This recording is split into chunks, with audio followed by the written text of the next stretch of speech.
ഈശംശിയായിക്ക് സ്തുതിയായിരിക്കട്ടെ. ഇന്ന് നാം കേൾക്കാൻ പോകുന്ന വിശുദ്ധ ജിയന്ന ബെറോട്ടയെ കുറിച്ചാണ്.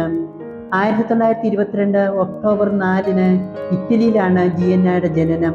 13 മക്കളിൽ 10ാമത്തെ കുട്ടിയായിട്ടാണ് ജിയന്ന ജനിക്കുന്നത്. ദൈവം ദാനമായി തന്ന മക്കളെ വളരെയധികം സ്നേഹിച്ച ജിയന്ന ഒരു കുട്ടികളുടെ ഡോക്ടറാകാൻ വേണ്ടി ആഗ്രഹിച്ചു. അതിനുവേണ്ടി മിലൻ യൂണിവേഴ്സിറ്റിയിൽ ചേർന്ന് മെഡിസിൻ പഠനം പൂർത്തിയാക്കി.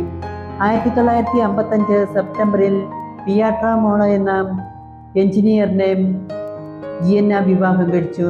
അവരുടെ വിവാഹ ജീവിതത്തിൽ അവർക്ക് 6 കുട്ടികളാണ് ഉണ്ടായിരുന്നത്. ഉത്തമ കത്തോലിക്ക ജീവിതം നയിച്ച ദമ്പതികളായിരുന്നു ഇവർ. 6ാമത്തെ കുട്ടിയെ ഗർഭിണിയായിരുന്ന സമയത്താണ് ജിയന്ന തൻ്റെ ജീവിതത്തിന് വിരോചിതമായ സാക്ഷ്യം കുറിച്ചത്.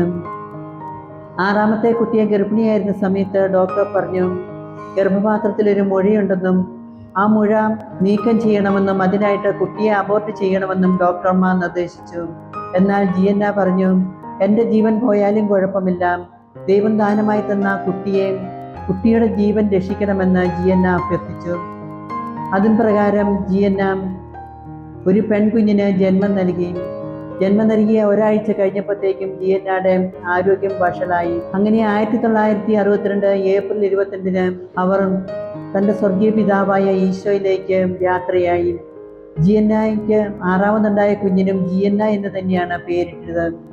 അവൾ തൻ്റെ അമ്മയെക്കുറിച്ച് പറയുന്നത്, ഈശോയുള്ള സ്നേഹവും മറിയത്തോടുള്ള ഒരു സ്തുതിഗീതവുമായിരുന്നു എൻ്റെ അമ്മയെന്ന്. ഇന്ന് ഗർഭിണികളുടെ മധ്യസ്ഥയായിട്ടാണ് വിശുദ്ധ ജിയന്ന അറിയപ്പെടുന്നത്.